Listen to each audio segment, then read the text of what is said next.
Hello everyone, I welcome again to all of you in my BA tutorial classes success in teaching field. हमने जो है इससे पहले education का जो सिस्टम है यानी कि एंशियंट पीरियड में या फिर कदीम दौर में जो एजुकेशन का सिस्टम था वैदिक दौर में उसको समझा, और उसके बाद में हमने बुद्धिस्ट दौर में जो एजुकेशन का सिस्टम था उसको समझा। और उस एजुकेशन में यानी कि बुद्धिस्ट दौर में जो बड़े बड़े इदारे बनाए गए थे जैसे कि तक्षशिला है, नालंदा है, विक्रमशिला है, जिसके बारे में हमेशा से क्वेश्चन पूछे जाते हैं। बीएड के अलावा भी अगर बात करें तो जितने भी कंपटीशन के एग्ज़ाम होते हैं, पीएचडी तक के जितने भी एग्ज़ाम है, एमएड है, नेट, जीआरएफ, जो भी एग्ज़ाम होते हैं ना, इनमें जो है एंशियंट पीरियड के यानी तक्षशिला है, नालंदा है, विक्रमशिला, ऐसे ऐसे यूनिवर्सिटीज़ के अकॉर्डिंग बहुत सारे क्वेश्चन पूछे जाते हैं। तो मैं आज उसी को डिस्कस करूंगा। ये जो इदारे हैं तक्षशिला, नालंदा, विक्रमशिला, ये जितने भी इदारे हैं, ये सारे इदारे किनके दौर में बनाए गए थे? बुद्धिस्ट दौर में बनाए गए थे। और यही वजह है कि बुद्धिस्ट दौर के एजुकेशन सिस्टम को बैनुल अक़वामी शोहरत हासिल हो गई थी। तो हम लोग यहाँ पर डिस्कस करेंगे। देख सकते हैं आप, सबसे पहले हम लोग जो है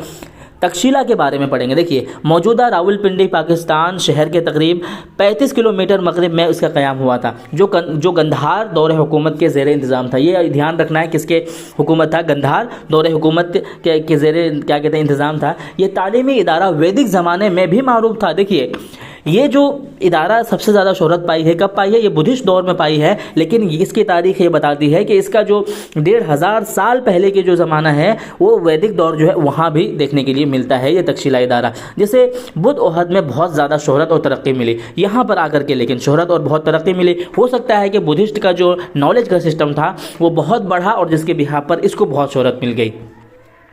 उस यूनिवर्सिटी की शोहरत और लातादाद दुहार जो है उसी को बोलते हैं जो एजुकेशन संस्था होता है, हॉस्टल और कुतुब खाने की वजह से है। उसकी जो शोहरत का वजह है क्या है? दुहार और हॉस्टलें जो होते थे और जो कुतुब खाने होते थे उसकी वजह से है। आला मजहबी रहनुमा मोंग भिक्षु उसका सरबराह वाइस चांसलर हुआ करता था। ठीक है ना, यानी कि आला जो लोग होते थे, मोंग भिक्षु, ये जो होते थे, ये यहाँ का क्या कहते हैं, इनका जो है सरबराह हुआ करते थे। ठीक है, तो 16 साल की उम्र में जो है यहाँ पर इम्तिहान दे करके क्या कहते हैं दाखिला लेते थे। और इसके जो क्या कहते हैं कि इम्तिहान दाखिले का फ़ीस था वो मौजूदा 1000 रुपये। सोच सकते हैं, अब 1000 रुपये बहुत होता था उस टाइम में। अगर तालिब इल्म फ़ीस जमा करने से माजूर है तो उससे कोई काम करा करके उसको दाखिला दे दिया जाता था, यहाँ पर दाखिले के लिए नहीं रोका जाता था। ठीक है, तक्षशिला के बारे में आपने समझ लिया। नालंदा से अकॉर्डिंग भी बहुत क्वेश्चन पूछे जाते हैं। अब नालंदा से अकॉर्डिंग हम लोग समझते हैं कि ये एजुकेशन इदारा किस तरीके से था। देखिए, एक चीनी सयाह ह्यून सांग है। चीनी सयाह ने मौजूदा बिहार रियासत के जुनूब में 40 मील दूर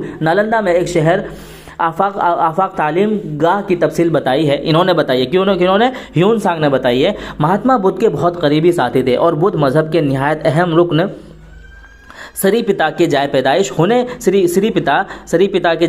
होने की वजह से ये जगह पहले से भी मशहूर थी। कौन सी जगह? नालंदा जगह। ठीक है, शहंशाह अशोक ने, ये याद रखना है आपको, शहंशाह अशोक ने वहाँ एक जो है वहार तामीर कराया था। वहार जो है एजुकेशन संस्था को कहते हैं, इदारे को कहते हैं, कराया था, जो तालीमी मरकज़ी हैसियत रखता था। यानी कि इस वहार में एजुकेशन ही का काम किया जाता था।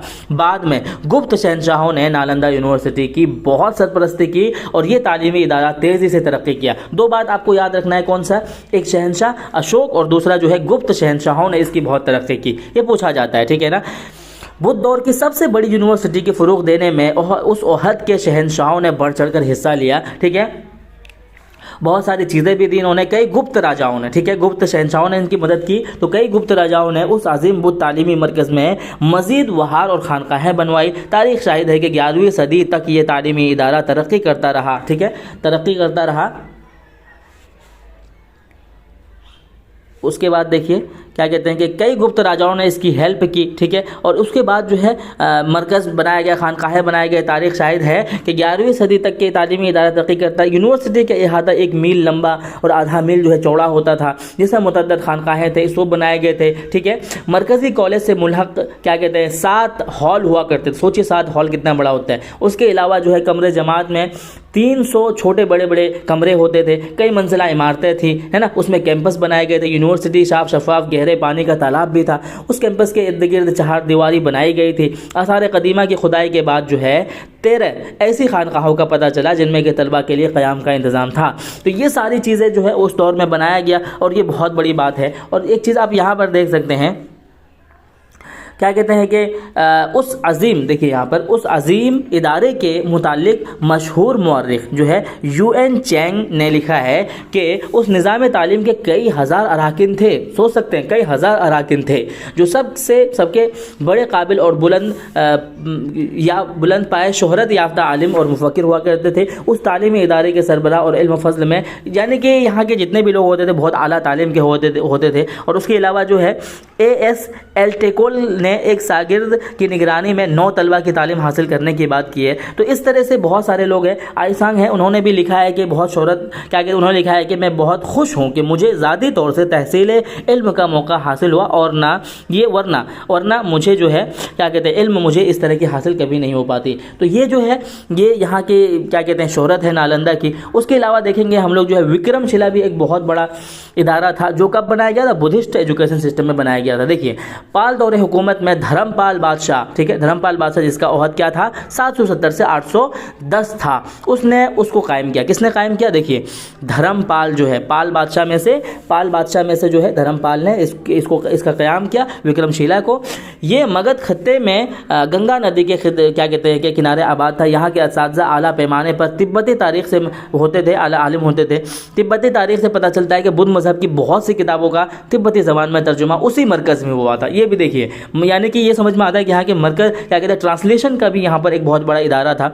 उसका जो है नस्ख एक एग्जीक्यूटिव के ज़िम्मे था, यानी कि एक एग्जीक्यूटिव है उसके ज़िम्मे था। जिस तरह से डिपार्टमेंट होते हैं हमारी यूनिवर्सिटी में, ऐसे ही भी यहाँ पर ट्रांसलेशन का एक इदारा था जो एग्जीक्यूटिव उसको संभालता था। यहाँ भी दाखिला के लिए इम्तिहान पास करना ज़रूरी था। आला तालीम में बुद्ध मजहबियात, फ़लसफ़ा, मंतिक़, वैदिक मज़ाहिब की किताबें, कर्म कांड, इल्म, सियासियात और मुख्तलिफ़ ज़बान और लिसानियात की तालीम दी जाती थी। 108 बुद्ध मॉन्क्स के ज़रिए यहाँ की तालीमी और तदरीसी सरगर्मियों का अंजाम, सोच सकते हैं आप, 108 जो है वहाँ पर जो है बुद्ध मॉन्क्स, यानी कि बुद्ध मुबल्लिग या फिर असातिज़ा हुआ करते थे। ये मॉन्क बहुत ही सादा ज़िंदगी गुजारते थे। और वहाँ पर तलबा की बात करें तो 3000 बताई गई है। सोच सकते हैं, विक्रमशिला में तलबा की तादाद 3000 थी वहाँ पे। अब जो है इस तरह के क्वेश्चन पूछे जाते हैं कि किसने बनाया, कितने तलबा थे, है ना। तो ये सारी चीज़ें आप याद रखेंगे, ठीक है। उसके अलावा के जो इदारा है जो बुद्धिस्ट दौर में बनाए गए हैं, उसके अलावा के इदारा को भी देख लेते हैं। दीगर तालीमी मराकिज़ जो है